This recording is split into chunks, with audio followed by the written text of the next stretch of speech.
All right, guys, we're getting ready to get started here again. This is going to be a match of Earl Strickland versus Adam Kielar. This is still on the winner side. Both these guys are undefeated.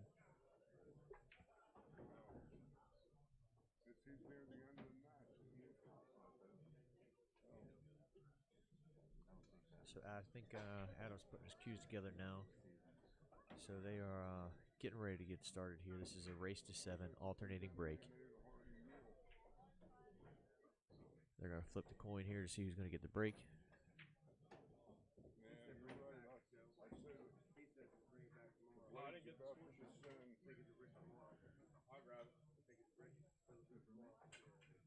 Earl's going to hold off on breaking for just a second. Adam's got to run back and grab a score sheet.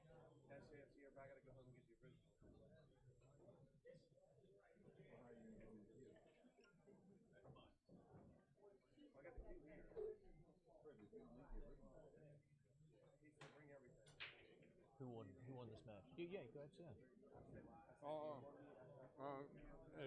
Pat won the match over Rick. I don't know the score.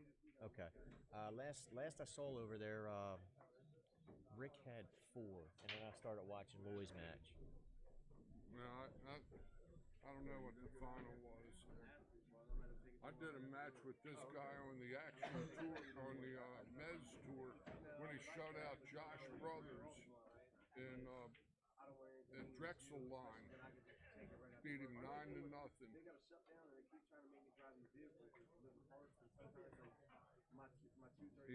He's won on the Action Tour. Okay. Real good player, this Adam Kielar. What's your name again, sir? George Hammerbacher. George Hammerbacher.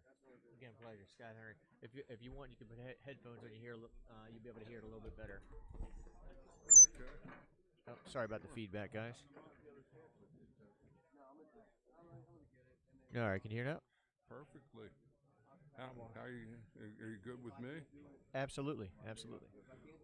Well, this young man here, Adam Kielar, is plays around the Philly, Delaware, South Jersey area, and he's a tremendous young talent. For a long time, he and Josh Brothers were the two real up-and-coming young stars from that region, and he's a real nice player, nice young man. Be an interesting match. Absolutely. Definitely has a very controlled cue ball in the break. Ball's tied up a little bit down here on the end, but the 5 should go off the 6 into the corner, so it shouldn't really be too big of a deal for him. Can you tell from your angle? Does the 3 go past the 9? It looks like the pocket's got most of it covered, Scott. It might be a pretty reasonable combination. Yeah. Or he can also shoot the 3 to the left side. He looks like he's gonna. Yeah, I think he's gonna play the combo. Now, on this screen here, it's gonna be a little bit behind what you're seeing there. Right. This is the actual live view on YouTube. This screen here is showing. This is delayed. This one's live here. He took a swing at the combination, and he may get away with it. He has Earl parked on the bottom rail, and lots of distance, and Earl might be able to slide him behind the 7. Oh, he miscued, yeah. Wow.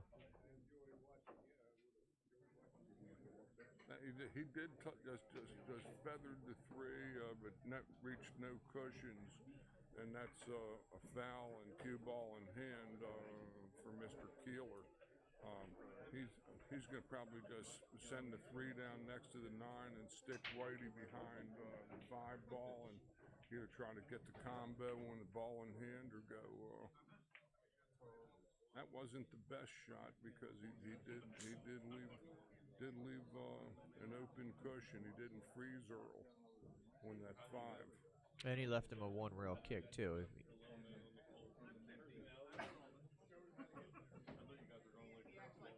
Guys, make sure you like and subscribe to the video to make it easier for everyone to find in the future.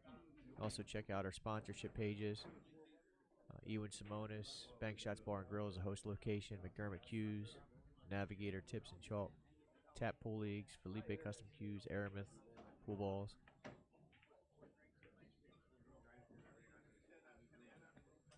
Earl makes a good strike on that ball.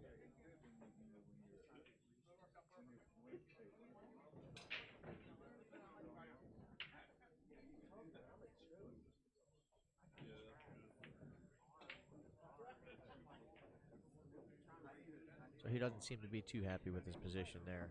I think the 5 ball is blocked by the 7 just a little bit. He might have a split combination shot, 5, 7, and Gus the 6, but it's difficult to really see from that spot. He might even be able to play it off the 7 slightly.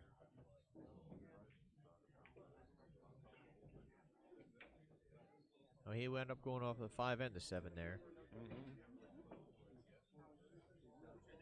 And he looks like he ponied the 6 and 7 into a real makeable situation.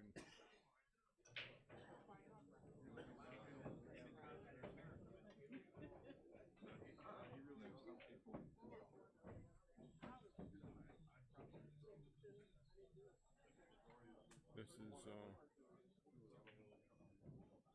a good test early to get his speed under control. Hey Greg, the title on my screen is showing that it is Earl. It may take a second to update since I'm doing all these streams back to back. Sometimes Facebook's a little bit slow to update that stuff.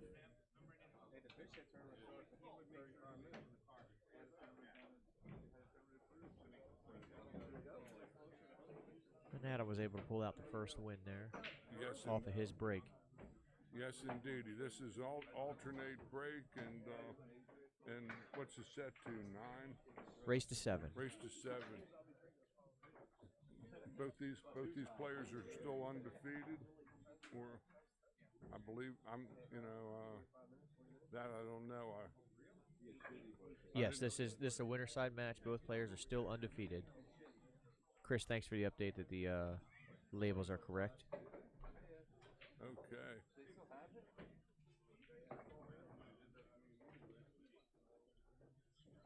Earl is just such a treat to watch. He's a true virtuoso. Every time I see him, I just thank him for all the entertainment that he's provided me over the years.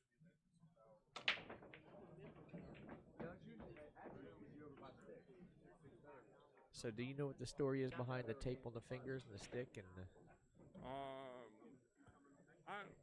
I know that Earl is a gentleman that has some tweaks, and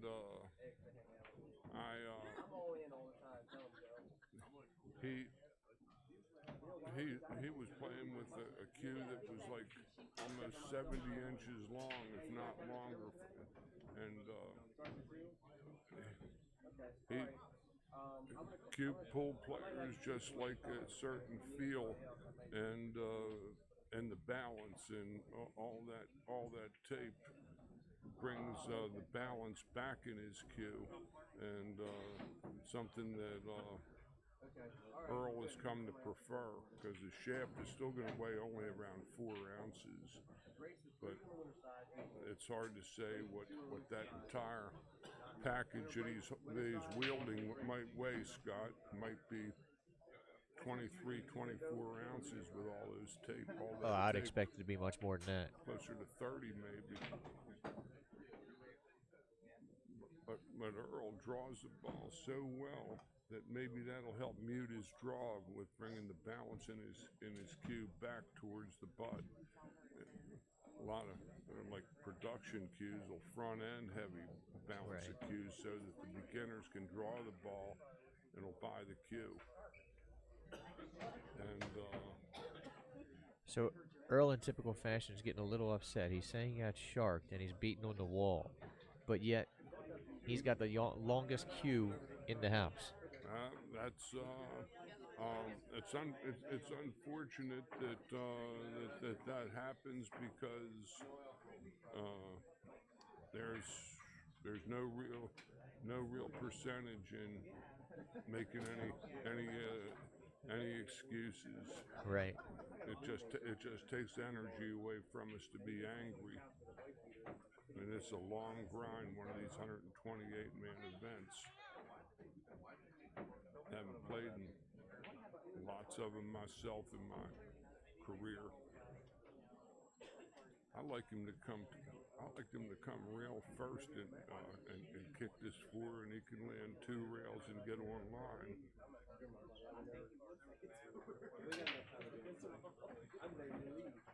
It looks like he is going to go 2 rails. He hit it so hard, but he may might have have got stalled the 4 in, and 5-7 is. That the 5-ball may still be makeable in a carom. Might be a little high. That's what he's looking at, though, Scott. I don't know. It's a very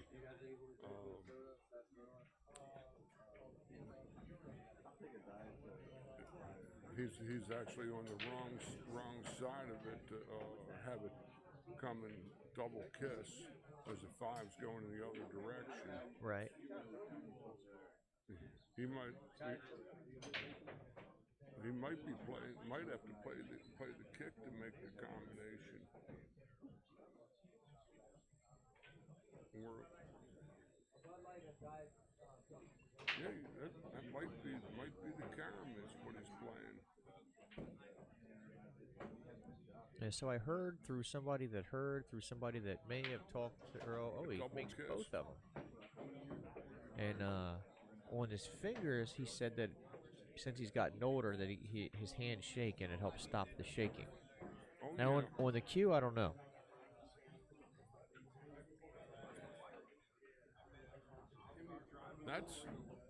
That's actually something that I haven't heard, but yeah, players, all of us sculled that one. That's Earl has a look of love on his face. that's a rough way to lose a game. But Earl missed the ball in the side pocket, so he made all this possible. Looks like a 2-0 lead for Mr. Adam Kielar. A very, very accomplished young player. Young, he's probably about 32 now, I'd say. I've known him since he was a real young man. Right. And he came down and he won a Virginia State 10-ball championship, I believe, about 4 years ago in Richmond at an event on the tour I'm associated with, and he went undefeated, and there were lots of good players. Mike Davis was there. They had all the good Virginia players. It was a tough field, and he walked through it undefeated.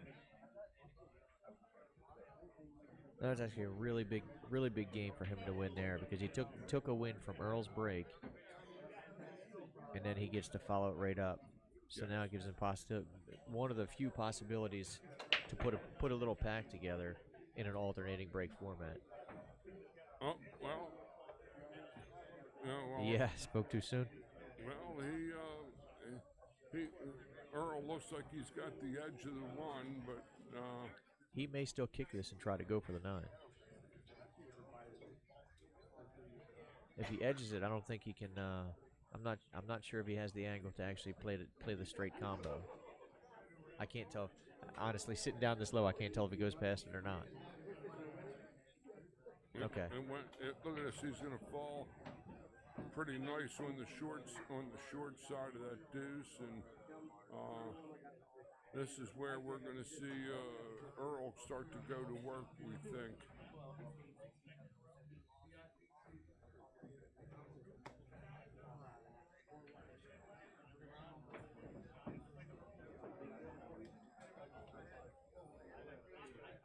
think he'll just take his medicine. I don't think he can draw it. He's got a big angle. I think he can draw it over. 2 rails it out. Just caught a little smidge of the 4 on the way out.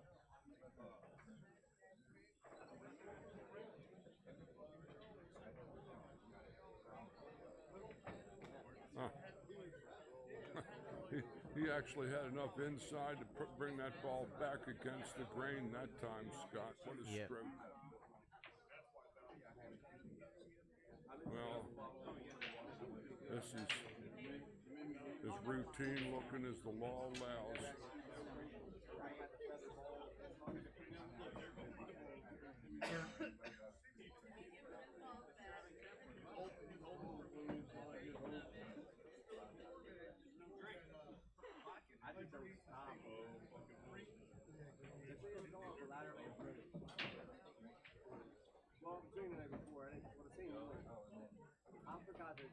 Well, Earl gets out, just squeezing the 1 ball past that 9, got him in line, and he made an excellent thin cut on that 2 ball to stay, the 4 ball rather, to stay in line.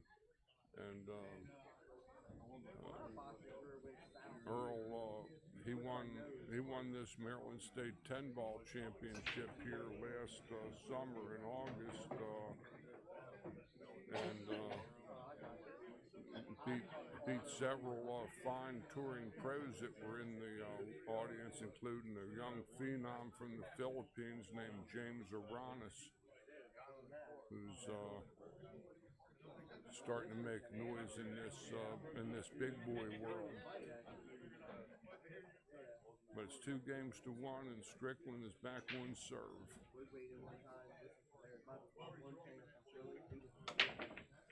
Which one was it last year? So the nine ball last year was Kenti Klachi, and then was it 8 ball that Aranis and Orkoyo finished? I believe so. Okay. And that was the 10 ball was in the summertime. I wasn't here for the 8 ball. Yeah, and I didn't make the 10 ball one. I was in the booth for a lot of that one. Okay. On Sunday like this, and they had. And Adam's going to go ahead and see that one. 2 apiece. Earl is just, like I said, a true virtuoso, and no matter what he does, he just does it in style. He even gets irritated in style. Well, I think he may be the first professional pool player that has the opportunity to get a sponsorship from a tape company. Well, there was an old Canadian guy that you used to see on public television named Red Green, and he said what got him through life was the handyman's secret weapon, duct tape. Duct tape, right?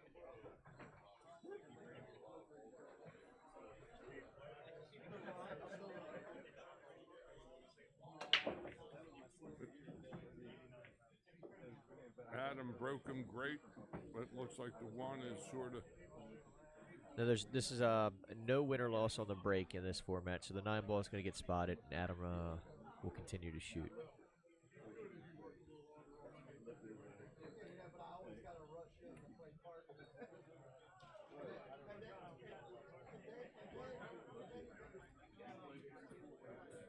He might be just, I don't know. This is real tricky because he doesn't really have much of a protector.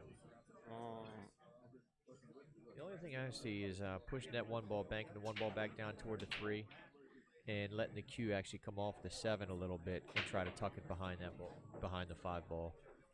It's not a great shot.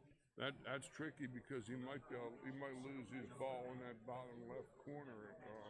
As it's 7 is off the cushion of here, and It almost could be almost a dead carom on that tangent line.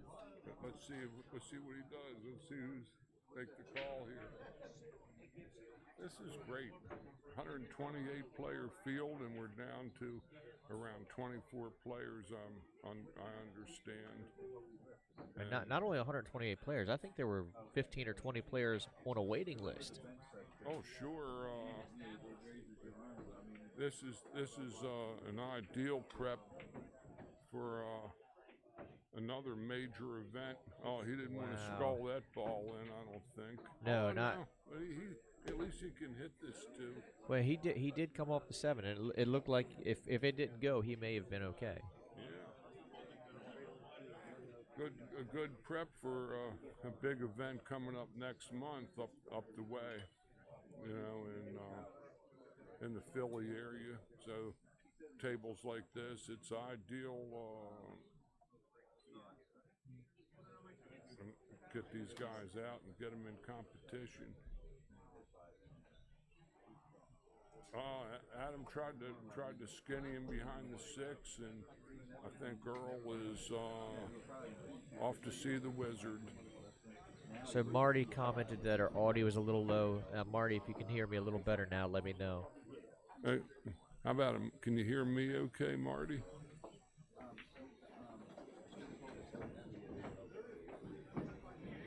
Okay.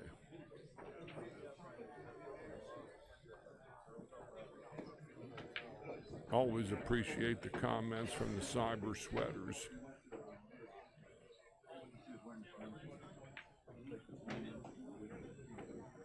Just as routine as the law allows.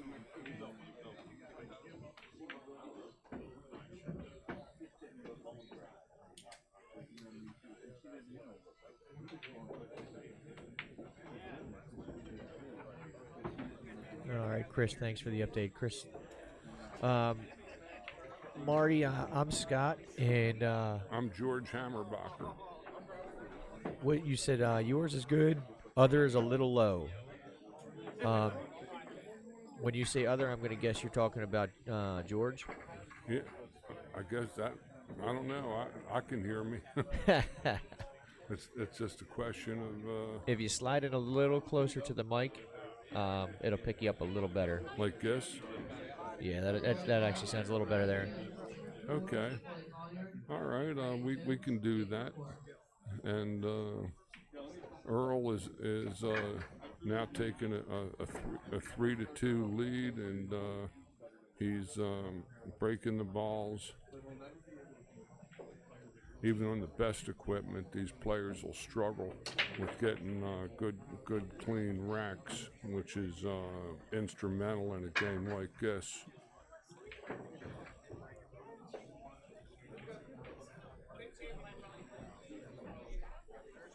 Instrumental, that's for sure. Earl is, well, what happens to the tables are that when the balls, even on the best equipment, and this is a great house here, we're at Bank Shot Billiards on Maryland 198, just a little bit east of the Baltimore-Washington Parkway, just slightly east of Laurel, Maryland, on the way to Fort Meade. This is a terrific facility for league and tournament play. We have impeccable diamond 3.5 by 7 tables that the players are competing on this weekend, and we have an alcove room that also features some big table diamonds for those that want to practice or play some side games like that'll happen during these tournaments with real consistency. Here's Earl on the break, 3-2 in the lead. So George, you've been around, you've seen a lot of tournaments. What is your favorite rack? My favorite rack or favorite game or favorite rack for actually racking the balls? I can tell you that I've about 4 years ago, I teach pool in my basement near in Catonsville, Maryland, and I had my table recovered, and I had experimented with the magic rack, and what that did more than anything, not only gave me a consistent break with 9, 10 ball as well as full packs, but the second part of the story was that it didn't put those pock marks, those divots in the table when those balls are hit hard by Earl Stricklands and Kielar's. Even on the best equipment, you'll see pits where those balls jumped out of those areas, and it's very, very hard to get the balls correct. Right. And as a result of that, I have no pocks in my table 4 full years now since I started to introduce it. You know, people will. Earl takes a 4-2 lead here. That's my 3-2 lead. I think it. This is. Did I forget to mark one? I don't know.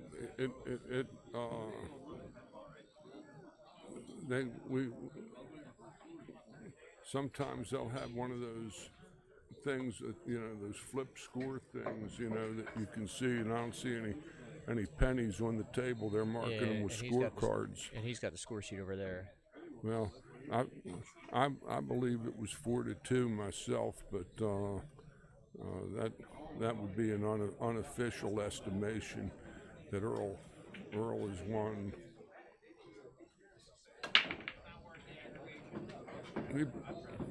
He nice break shot, but he's jacked up over the 7, and this is the test that'll prove his mettle. Well, he doesn't really have much to do here. He might be jacked up, and Johnny Bloom's saying it's 4-2 as well. Right. That's what. Okay. Well, let me go ahead and correct the score here then. Sorry about that, guys. We were possibly dealing with the audio a little bit, and might have got that. Earl went through that one rack so fast you didn't even know he ran it. Oh, this boy has a lovely talent. I know that.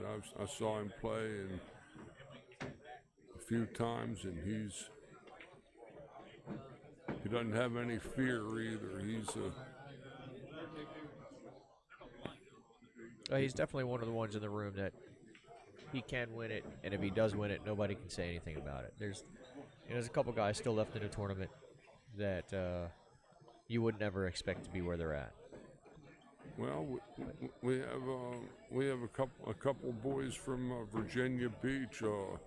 R.J. Carmona has been playing real well, and so is Raymart Lim. Those are a couple guys that I see when we go to Q Masters and all. With it's 4 games to 3. Very, very nice run out from Kielar, and he closes the gap to 4-3. And Earl is. I know that Diamond had come up with a good rack, with this. And they used to have the rack that came with the diamond table that I liked, that had the diamond at the head of the rack. This plastic rack that they're using here, that is the new diamond rack. Oh, okay. Yeah, the original diamond racks were made of oak. They were really nice, heavy-duty racks, but they're wood, so they wear in. Sure they do. These racks actually they feel very light. Mm-hmm. They're open on the bottom, so they're definitely different than what is typical. But they rack well. They definitely rack well. They just have it's a feel you have to get used to. Earl might have just got a nasty kick. He had parked his ball. The 2 came and just gave him a little love tap, and he might not have the shot that he wants here on the 2 now. Let's see what he does. Oh man, Held it just enough to miss hitting that 6 ball.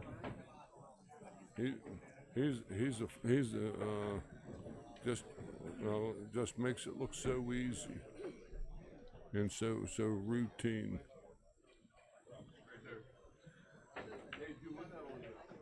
So Marty thinks the Accurac is the only one that gives a good frozen ball.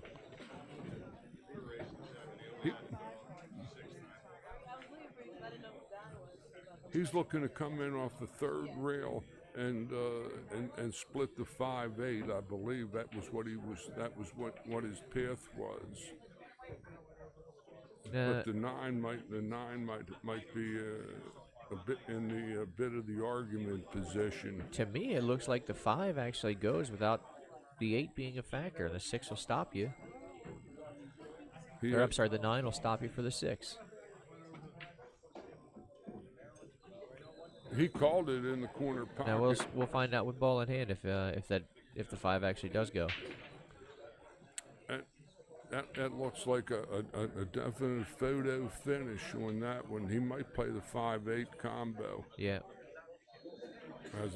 Or play safe and he can spin into the 9. But I didn't understand why he wanted to. I'd get a little better angle. He's gonna play safe, Right. With the frozen ball, that's always a very touchy shot. Huh? I was waving to her, but she smiled at me and you ignored me. My face just looks like this. How are you? Are the coffee pots still over there? No, they're gone. How are you, baby? It looks like he's going to try to play safe here. Can I get another coffee? He just wanted coffee. It's hard to say what he's going to. What do you want in one cream? 2 cream. I have sweet and low over here. Yeah. Thank you. That was almost a good. That was no good at all. You know, actually, okay, I gotta watch the replay of it here because I had my head turned. That was but it was no good. He didn't belly Earl on the 9 and gave up a side rail. And Earl might skim this ball and put him right back in the doghouse. Off, just coming in, just getting a little piece of the 5.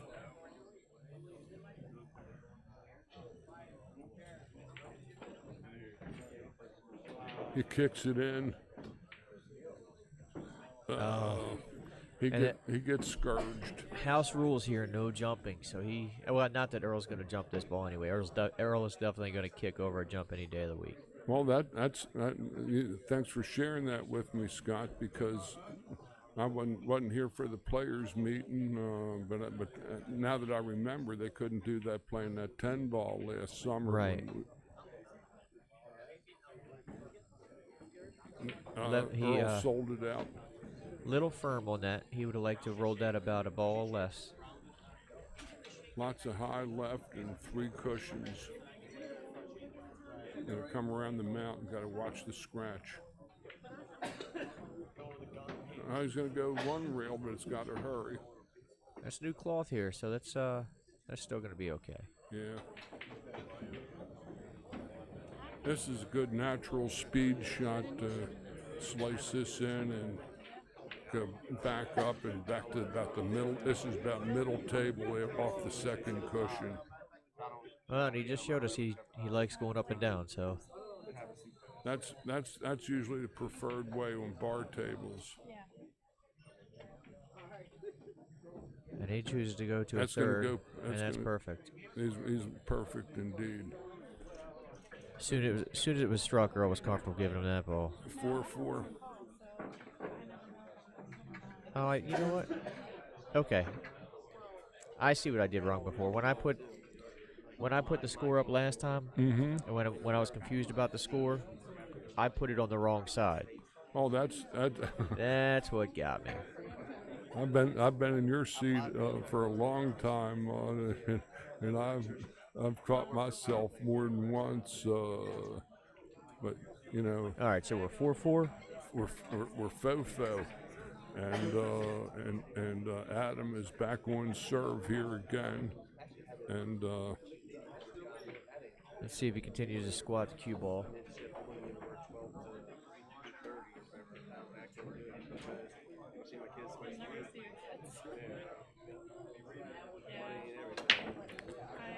Perfect. He does.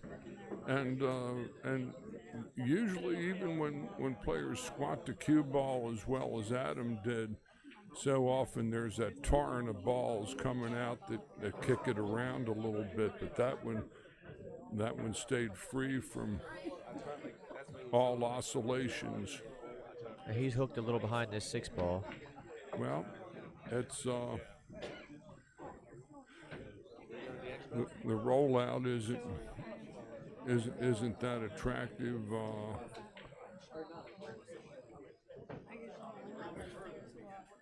He might roll into the 8 ball and leave Earl in the jaws, or just leave a kick.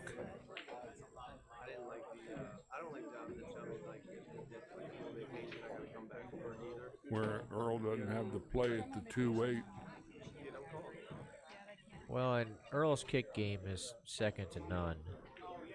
Well, He can see the edge of it. He may actually just cut this in the side. Okay. Well, the only people that Earl might not kick as well as is Efren Reyes, maybe, or Right. But he's played so many matches against Reyes. He had to learn a lot from Efren about the kicking portion of the game, because Efren was never much for jumping, where Earl was one of the guys that I saw that were originally jumping. Yeah, he was doing full cue jumps in the 90s. Yeah, that's going to be standing room only here, or a sellout, depending on how you view it.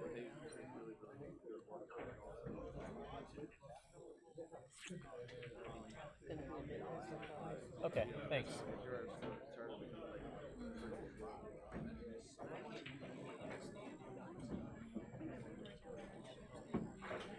This is looking like death and taxes from here. Right. A sure thing. It is a sure thing, just about 98%. And you can always tell when Earl's comfortable with the table or the layout, because he never takes his front hand off the cue when he's walking around the table. He just walks with it in a shooting position unless he's going to chalk.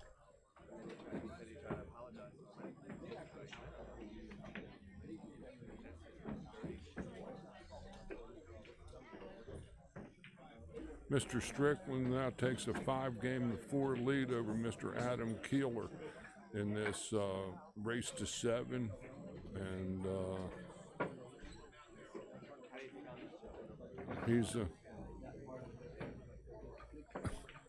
there are a lot of people who played Earl races to 7, and they never made 4 games, that's for sure. Even though Earl is getting a little bit lengthier of fang, he's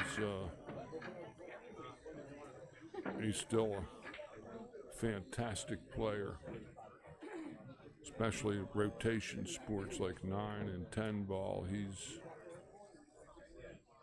mighty tough.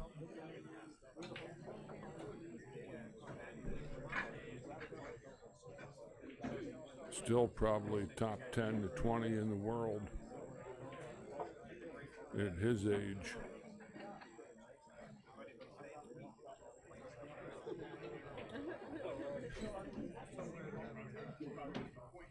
Tom Zippler, Paul Kogel, table 6. Tom Zippler, Paul Kogel, table 6.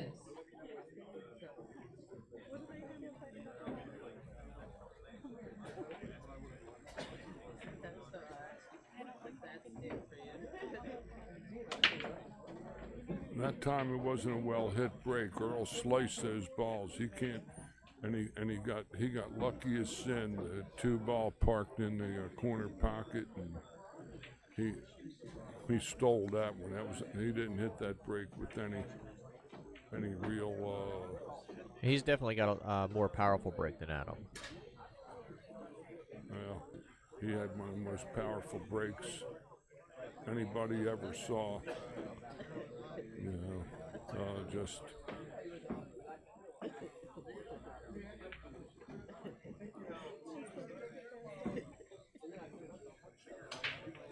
right in line. Might be a little flat on this ball, Scott.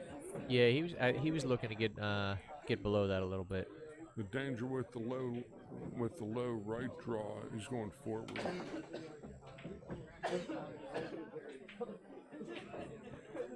This is one that he kind of huffed and puffed on a little bit. But if Earl is out from here, he goes on to the hill and he's ahead 6 games to 4 against Adam Kielar.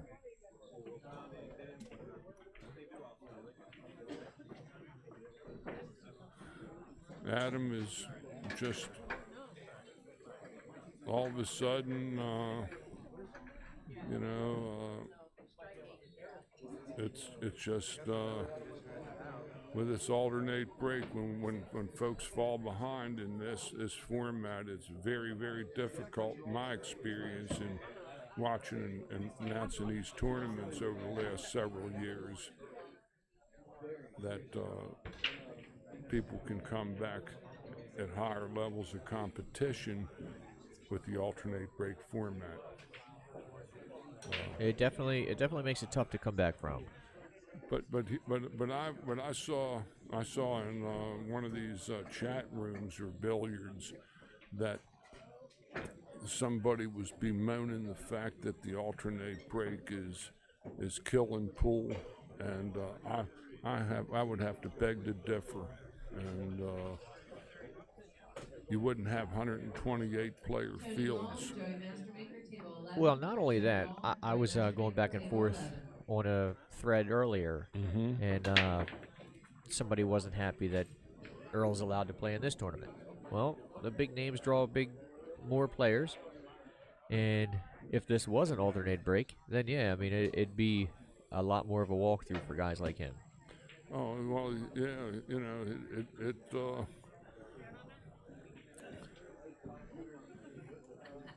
It doesn't necessarily even out the field, but it gives everybody a chance.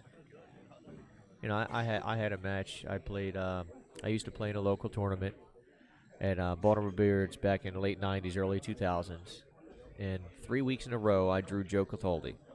Oh, my dear friend of mine, old Joe. I call him Joltin' Joe. Well, he was a lot. He yeah. was fun to play, though. You no grind in that. Absolutely, super nice guy. Yeah. So he just destroys me the first 2 weeks, and he's supposed to.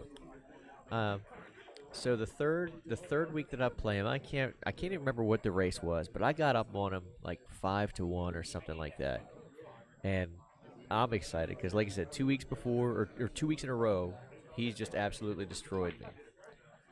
I broke dry, and I never got back to the table. He ran it was a 5-pack or 6-pack. I can't remember what the race was. He was but he was a fun guy to play. Yeah. He didn't grind. There wasn't any deliberation. He was 1-2 pumps and fire, each time, every time, and he was a Maryland state champion in the 70s, and he got a 9th to 12th in the last call for 9 ball in Atlantic City when like Earl was a rookie in the mid 1980s, and he got 9th to 12th, and he said he dumped because Didn't want to kill his action. No.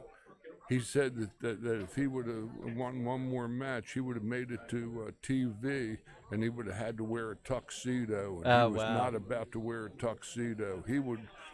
Joe would play with this long raincoat with a cigarette dangling from his kisser, and but just so much fun to play. You got lots of racks in playing with Joe. You might get your brains beat out, but it was as painless as it was allowed to get with old Joe. Loved Joe to pieces. He worked 35 years at General Motors and was not a professional pool player. He was working man through and through.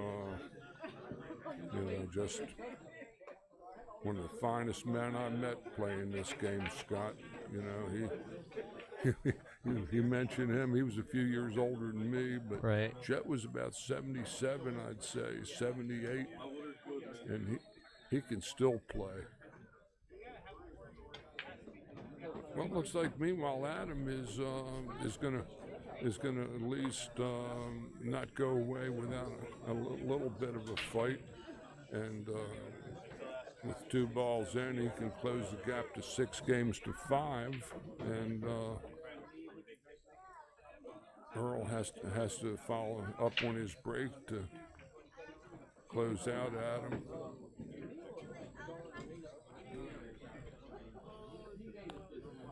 Looks about dead straight in on this puppy. At 6 games to 5, very, very good match between Earl Strickland and Adam Kielar. Yeah, so the other thing I didn't say about that with Joe Cataldi, that was my first round draw, 3 weeks in a row. Yeah, First round. I'll tell you, I traveled to tournaments everywhere. Usually we'd go with a carload of players, and we're all friends from the same places, and we'd get a 64-man field in like southern Pennsylvania or Jersey or wherever we drove to, and invariably it seemed like we would pull the cards or the pills out ourselves and draw ourselves, and we would just be looking at each other. We go to these places to play new people. Yeah. Earl crushed those balls. His 1-2 is a good combo, but he really doesn't have any kick at it.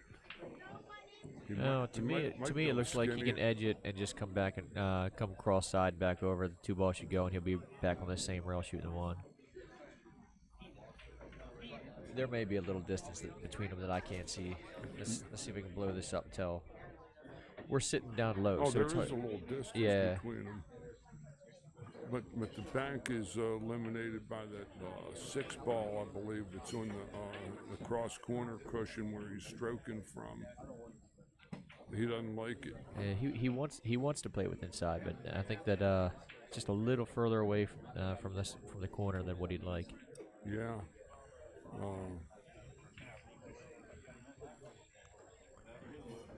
These are red label diamonds. These oh, he put too much inside. He lost his toy. This could be. Well, watch him on this replay. He gets down and he actually shot that at a pretty quick tempo. Oh yeah, But then you got to remember that if he's got his cue taped up because he's got a little shake, he might be having trouble with his switch, Adam. In other words, Adam is going to get up there, but Scott, he might have trouble with his switch, in that he had trouble switching from his thinking brain to his sensory brain. Right. Well, and a lot of that comes just from frustration with the lead he had. 2 rails, all middle diamonds. Perfect. Might be a little flat. He'd like to have a better angle on the 5 to get straight on the 6. Might be coming 2 rails, but he could get a piece of the 8.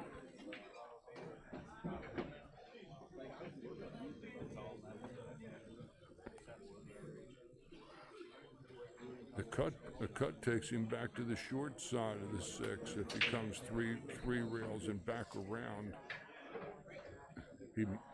I like to play this cut flat and play 2 rail position back to the 6. Okay, well, he might be looking at the carom. But that trouble with that is the 5 goes up behind the 8, and he's got his cue ball up high here, and there doesn't seem to be much of a percentage for that. other than to stay breathing for one more shot. Let's see what he does. Looks like it's like he was queuing for the carom, but that almost guarantees his cue ball to stay around the 6. Almost, anyway. I think if he shoots it over toward the 6, I think the 5 ball actually goes past the 6 without touching it.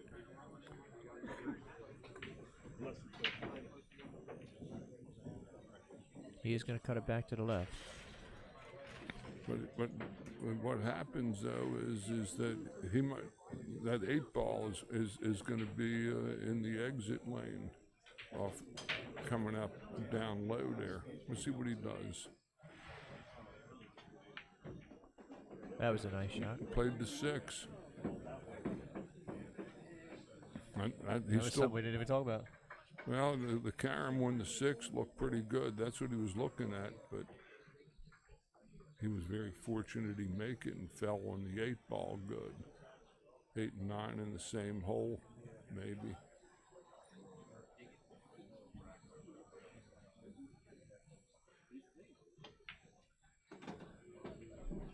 No maybes about it.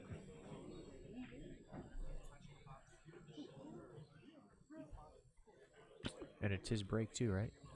Yeah.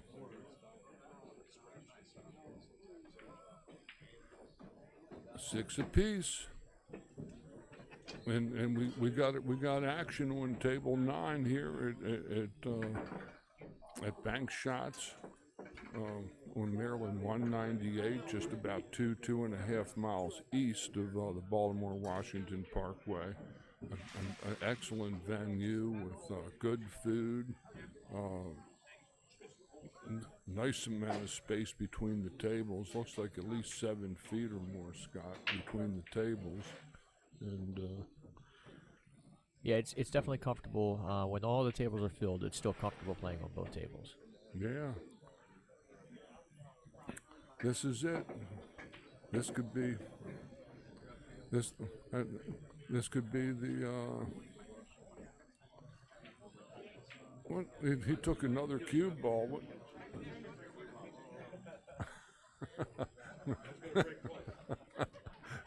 Earl managed to smile there, you know.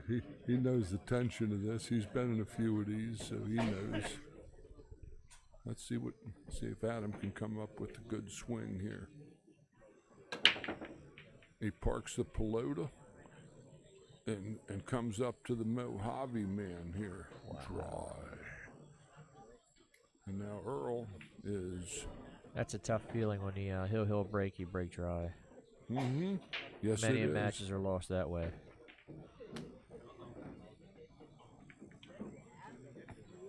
But Earl, for all of this, gets to cut the 2 in off the 6. And the 4-9 looks like a winner. Sorry, it's so cool. You're awesome. I went crazy. He banks it. What a play. Looks like it's going to be the high left ball. Just neutralize this angle, come right down the center of the pool table.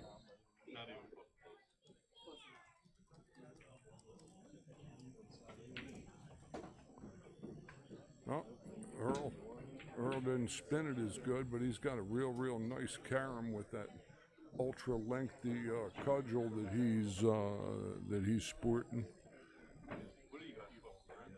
Yeah, you won't see him using a bridge with that cue. No, no. He's going to try and put it behind the 5 ball. I guess it's a little tight. It might be a little tight for the carom. The combination was what he wanted. He's worried about scratching in the corner if he tries to play this safe. That's his fears are definitely justified.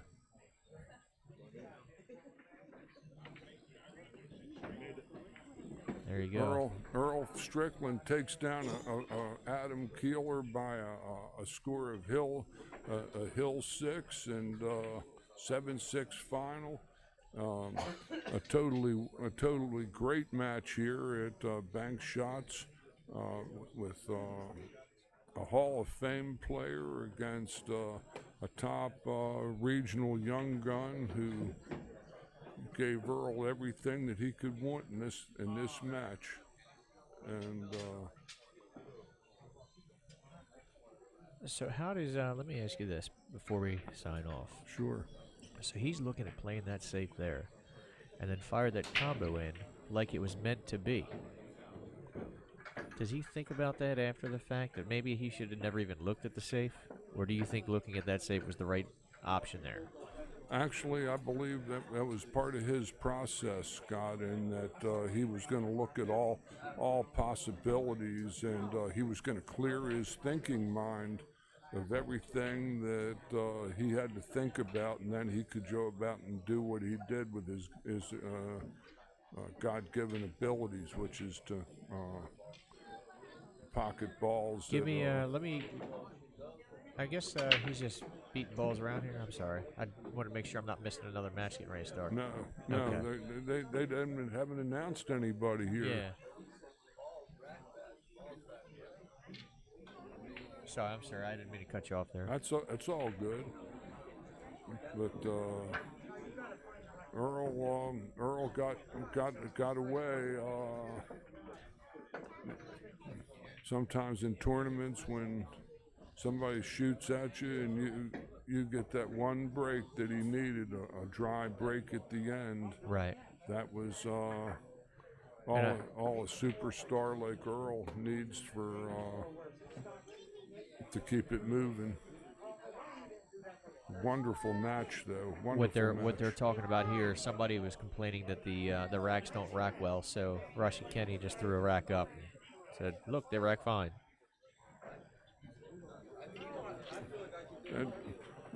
But that's still the biggest. One of the national billiard magazines did an in-depth article on racks and racking. A good buddy of mine, a guy I know pretty good, a guy that started American Rotation, Joe Tucker from Rhode Island, was also written books about racking and racking the balls, and a thoroughly knowledgeable player, great regional player, and nice guy too, family man, and that's probably the biggest issue left with pool is the racks, and even with places that have great equipment, those balls make those pockmarks. Yep. And the very best of equipment, and I'd say the only way to really stop it is I have my own idea about what should be developed, and I believe that the break ought to be abolished, and there ought to be one of those windmill-like things that just whirl the balls around and just spit them right out on the table, and where they go is where they go, and nobody can complain anymore that it's all the randomness of this windmill apparatus that spit the balls on the table. Well, then the argument to that would be, though, that machines are machines and they become consistent. But I disagree. I think the break is a super important part of the game, and the break is oftentimes the separator between not only better and worse players, but just players even of the same caliber. Oh, yeah. You see, I've been doing regional tournaments for a long, long time, and even as a player, I noticed coming to an event like this that I'd walk into a room and I'd see players hitting balls on the table and all, but they'd be throwing them out. They wouldn't even be practicing their break shot, and that's the only shot we know happens every 3-4 minutes in any contest. Right. All the other shots are dead bang negotiable.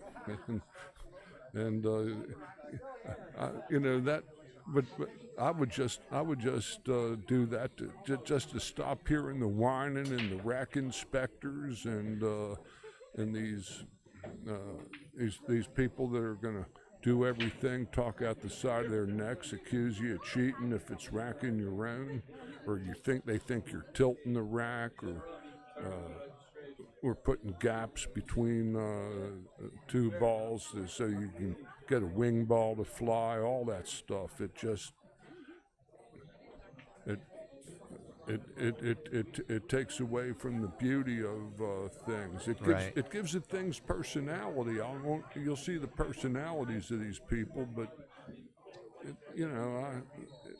it's too bad that's probably the only, because the equipment is as good as it's ever been.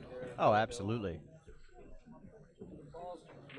And being able to play on bar tables that have 4.5-inch pockets and perfect playing cushions.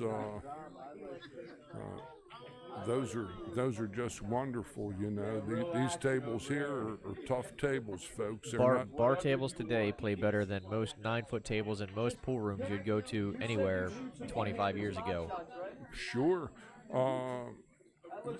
In the mid 1980s, one of the major table makers came out with a new model of its commercial table, and but they had gone to a different rubber vendor, and the rubber they came up with was second rate, and playing on the back cloth that the original tables that we grew up on in the 60s and the 70s, they had to develop this fast cloth to compensate for the slow rails that we started to see regularly in the mid 1980s, especially with all the new pool rooms that opened up. Right. Well, it was early to mid 90s when Brunswick switched over to their super speed rails. You see the original cushions that they had between 1945 and 1985 were the K66, and I have a 1963 Gold Crown in my basement that had those cushions, but unfortunately we had a flood. And the table got soaked and the rails got ruined, and some new rails came in, and they were like SpongeBob rails, and I ended up getting a local table mechanic to actually hand deliver and hand cut rails that came off of 9-foot diamond tables for my Gold Crown. And he did it all by order, and now the table plays super. But I like the way the gold crown rails play much better than the way the diamond rails play. Okay, and the Gold Crowns they got their act together after several years, but then the Simonis 860 and other table competitors. Simonis is one of our sponsors here, and their competitors all had to develop faster cloth so that people could move the ball around the tables with more ease. Right. And not have to play big angles all the time to get movement playing 9-ball.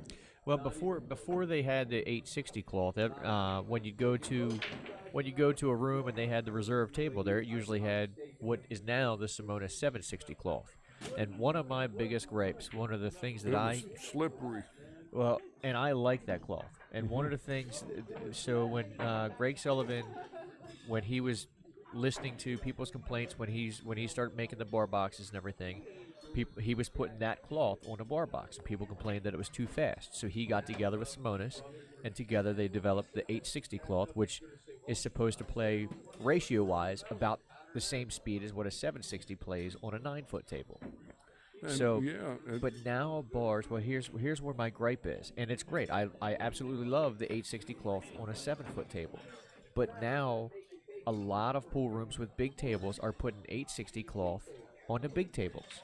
That seems to be very much the norm now. and that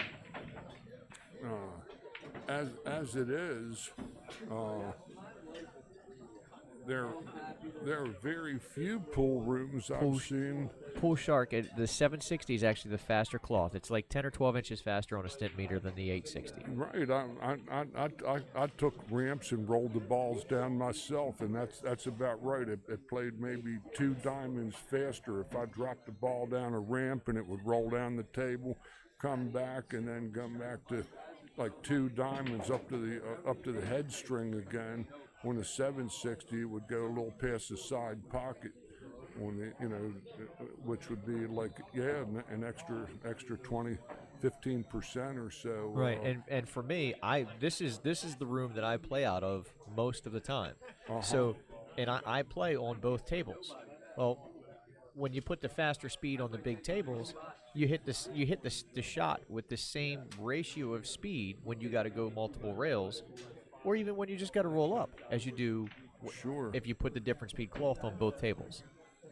Right. And I wish now obviously like this room doesn't have 20 big tables. You used to be, when Jack and Jill's was around and Blue Jays or whatever room you'd go to, they had 1 or 2 tables that had the better cloth on it, and then the rest of their tables they put the less expensive cloth. Well, yeah, because they were going to depend on how many really discerning players they had, and then how many just ball bangers that were coming in that wouldn't care or appreciate that they were playing on a surface that's a real treat to play on if you love the game and all. These are just people that are going to spend an hour or 2. Right. Now, Sonny's saying that you still have to account for humidity and other things, and you're absolutely correct. That stuff definitely makes a difference, but it does not change the fact that 760 is it's a thinner, tighter blend than what the 860 is. So, given the same humidity factors, the 760 is still going to play faster than the 860. Oh, sure. No dispute from this end. In fact, I lived in Milwaukee for a time, and they had and still do, Terry Romine, the original founder of Sean Q's a long time ago, had that room. He had a room downtown in the 70s, but he always, when he got to his newer room that featured 58 tables, it was an old roller rink that they had repurposed in the early 90s. That Terry had all 760 cloth on, even on 4x8s. He had them on the 4.5x9s. The only table he didn't have it on was the snooker table, and he had the 300 for his billiard table, which is the carom speed, right? Which super fast. Which is another 20-30% faster than the 760, I think. I never gave a stent meter test on that, but that was a 10-foot table, and if you get the tables that have that cloth with the heated beds and all, that some of the real fine billiard tables might feature these days. Some of the European makes. Gabriel's got that market sewn up. Well, they had Gabriel. They also had Soren Sogard, a Swedish table. Saw them when we played the Florida tour in Boca Raton. They had all Soren Sogards with about 1.5 inches thick slate. Right. And those were $10,000-$12,000 tables a piece then. And that was like the mid-late 1980s, and they played perfectly, as you might expect. Right. So Pool Shark's asking what the next match is coming up. I'm not sure who the next match is going to be, but it's going to be a good one. Yeah, we're getting down here, but it's going to be as soon as it's coming up. If you don't want to sit and listen to us chit-chatting here, if you click the subscribe button and hit the bell next to the subscribe button, you'll get an alert next time I start a video. I'm not going to run it off the same video. I'll end this one and start a new one. Sure. That way, if you go to YouTube later on, the videos are all their own individual matches. While we're talking about that, Anybody else that's still watching, definitely give me a thumbs up on the like. It makes it easier for people to search out the videos.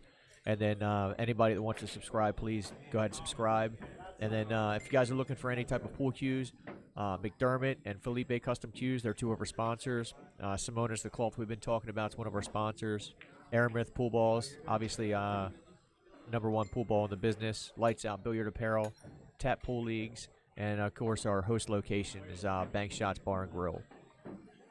A terrific venue to be sure. Perfect. It comfortably is handling a field of 128 players, and we're starting to get down to the nitty gritty. So somebody else just asked if Danny is still in it. I'm gonna switch over. I'm gonna try to. Actually, you know what? I tried doing the bracket on there. For whatever reason, every time I try to put the bracket on the actual feed, it doesn't come up right. So what I'll do is I'm going to put a link to the bracket.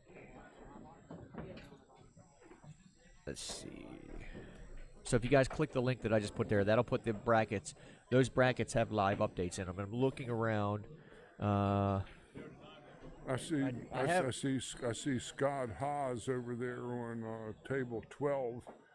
He's playing. I think he's playing. No, Joey Mastermaker is playing Tony Long. Right. Joey's from Richmond. He and his brother Danny are two fine young men. I think he was actually players. asking about Danny. Looking around, I don't see Danny, but if Joey's still in it, I'd expect Danny to still be in it. We're kind of sitting in the middle of the front of the room here, so we can't necessarily see everybody that's walking around.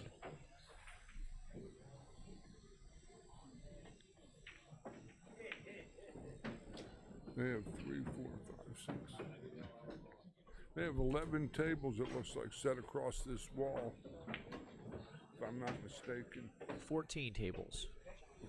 Across this wall? Yeah, 14 in front of us here. There's 2 to our back right, and then 2 to our back left, and then 3 big tables in the back, and then another diamond back in the very back room. What a nice venue, just as good as it gets for food, fun,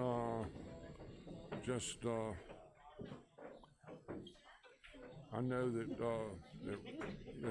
Richard Filippi and his inlay work is between elegant and otherworldly, and he's been around this business. The father, Richard Sr., and now the son. The father, they called him Rooster a long time ago. You know, from an old guy that remembers. You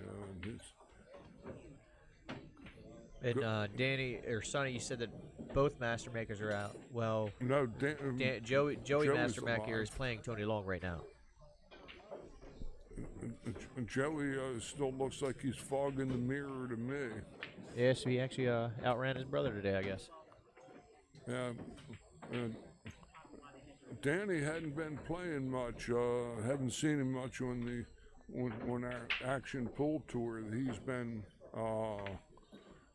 working, buying a house. I think he's either getting married or something like that, and doing all the things that young men do when they get to be 25, 28 years of age. But a real lovely young man. And both the boys are just nice kids. I actually misunderstood what Sonny was saying. He just corrected me. He said both Dannys are out, so he's talking about Danny Bashnovich and Danny Mastermaker. I'm thinking both Mastermakers.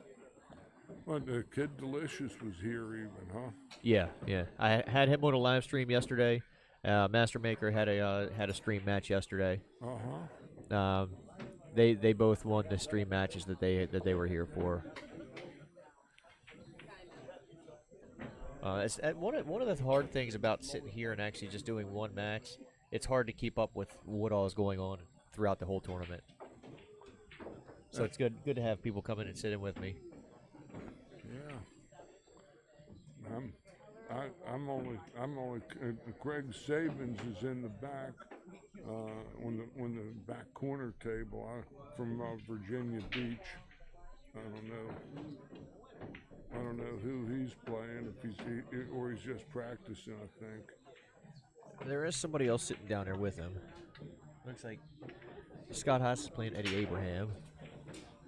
That's good match. Two Yeah. guys from Pennsylvania. As a matter of no fact, less. hang on a second. I'll turn the camera around and just face it down that way. You'll be able to see a couple tables down there.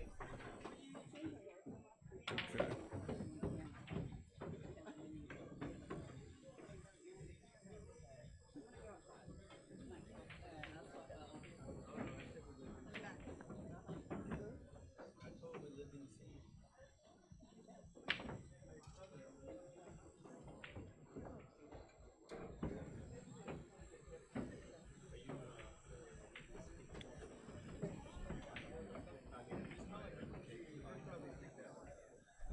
And what do you guys think? Is it easier to watch one table, or you want me to try to leave it on two tables for you?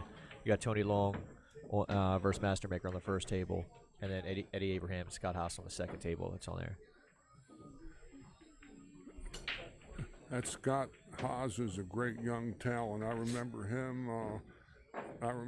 Scott, from the early '90s.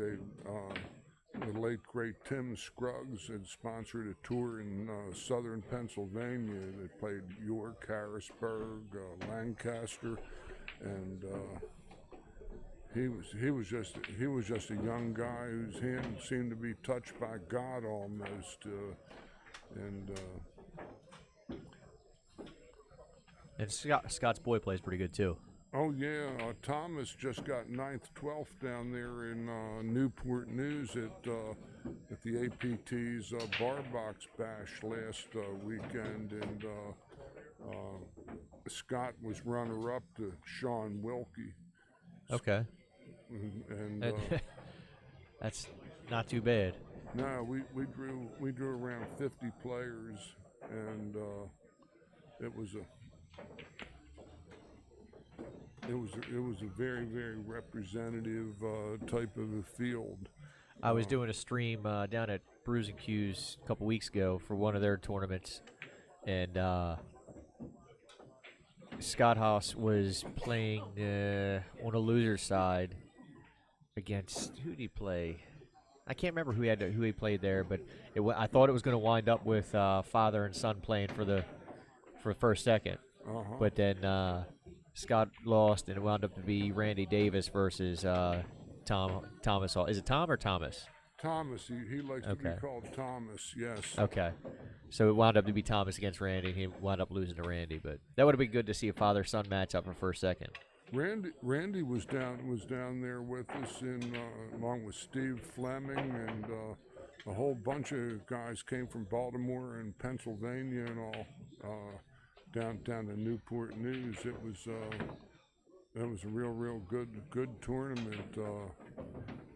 Had people from Carolina there. It was a nice field, and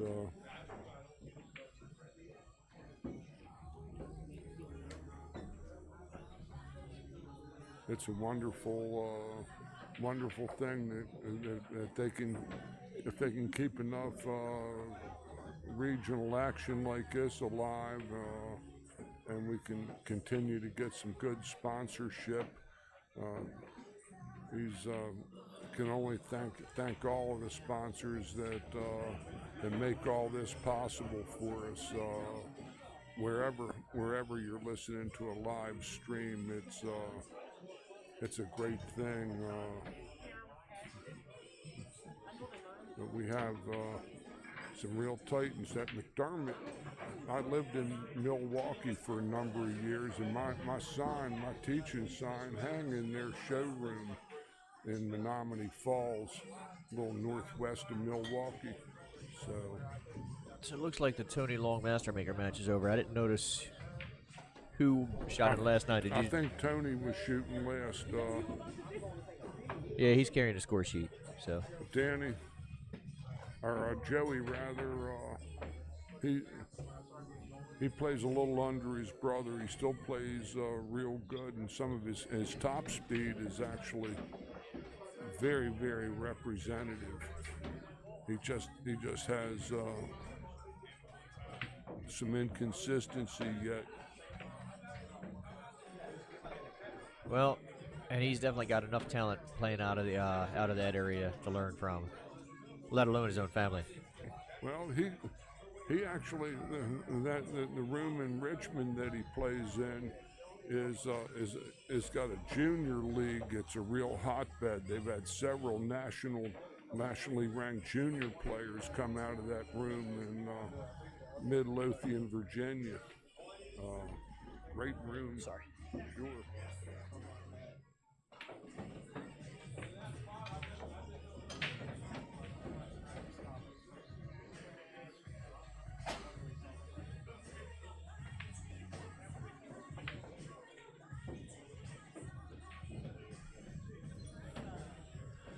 Just trying to zoom in a little tighter on Abraham's match.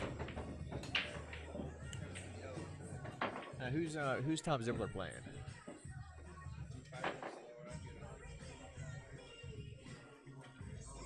That's a mystery. Let's see if I can switch over to the brackets page. 5 minutes lower, but I don't go all the way over there.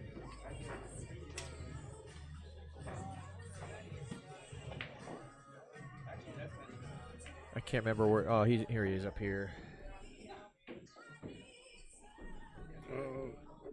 Is that Alcaraz? Is that who he's playing? It sure, yeah, they're the same color. Yeah, that Band-Aid looking color. Yeah. Okay. Joseph Lagana, thank you for the subscription. Hopefully you enjoy the videos.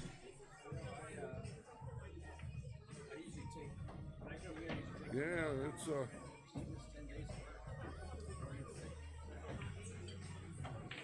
it's a nice thing, you know.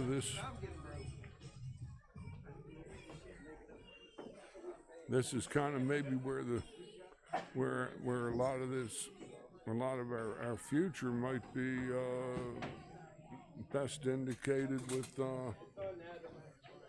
with this internet and this gigantic amount of viewers can watch and enjoy. And there's. All right, thanks, Sonny. Sonny's saying that he's playing. That's Paul Kogel he's playing. That he already beat Alcaraz. Oh. I'll tell you what.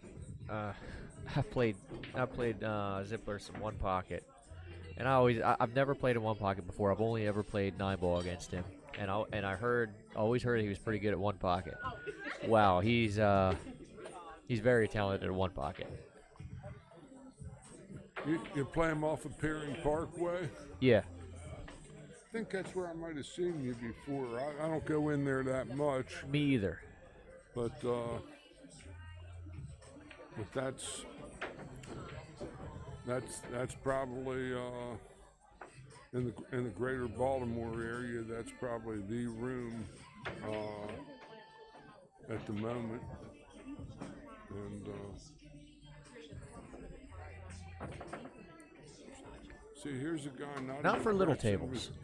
For big tables, yeah. Well, yeah. Well, that's. But they got a food menu that's representative. It's more like pool rooms you see all around the country now that are going to be food, drink, pool.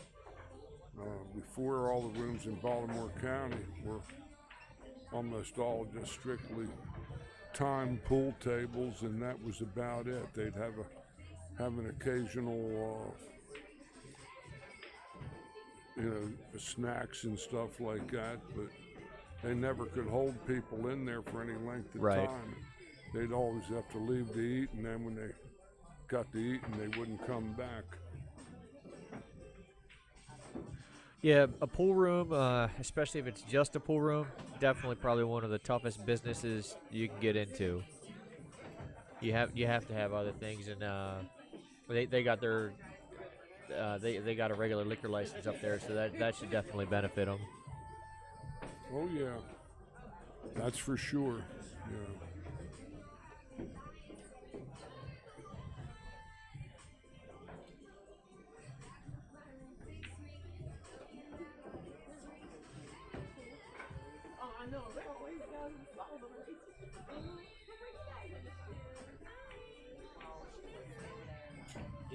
Hill with Scott Hill. Okay. Yeah, I want to check you out in this one. So Hill with Scott Haas versus Eddie Abraham. Scott broke the balls. And it doesn't look like a happy stance that he's standing in. He had it was the Mojave mesh. It was dry.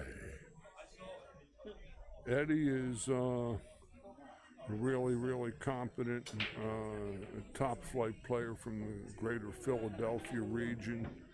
Been that for years and years. Considered one of the top 2 or 3 best around Philadelphia. On a real short list.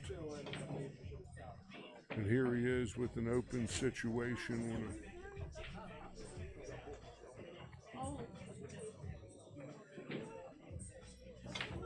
Eddie looked pretty good in the last match that I watched him play. He looked pretty relaxed. Okay, he looks. He fell. He made the 1. He's shooting on the 2. It might even be. It's hard to say from this line, of course, but it might be. It might be the 2 in the corner pocket and drift to the 3 in the same pocket. And again, you can look at this screen. You might be able to see it a little bit better, but it's It looks like a 2-9 to me. yeah. Keep in mind this is a little bit behind what's actually happening down there. Well, Oh, good call there. Thanks for the. I didn't even think about the audio. Can you guys can actually hear the music in the background? I'm gonna turn our mics down. Sorry if you can't hear us real well. And let me know. Give me a yes or no if you can still hear the music in the background. If so, I can put a filter on it, but you might not be able to hear us as well. the 2-9 is. It looks like it's laying pretty good there, Scott, based on what he's looking at.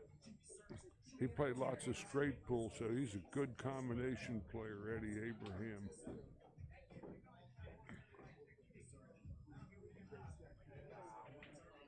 He just has to stay down and put a good stroke on this ball. All right, so I'm looking at my meters. I still hear the music in the background, so bear with me for a second. I'll tell you what these. So what happens with it? YouTube, if they hear the music, I'm explaining this to George. They'll copyright block me, and so sometimes with the copyright block, the videos are still available. Anybody can still view the videos, so I'm fine with that. But then other times when they'll just block the video, and it's not they'll just take the video down. So pain in the butt. Well, they're allergic to being in courtrooms. Is what they are. They got that allergy probably to be going to court. You know. Yeah. So Pool Shark, I know you don't like when it cuts in and out, but the main portion of this video was the match that was already aired. So we're just sitting here chit chatting, waiting for the next match. So I gotta do it because I don't want the video to get blocked off of. I don't for the end of the video. That's not even the important part of it. All right, I'm actually going to end this. Tony Law, Greg Sapek's coming up next. Give me about 2 minutes, and this stream will be back up. We're checking out now.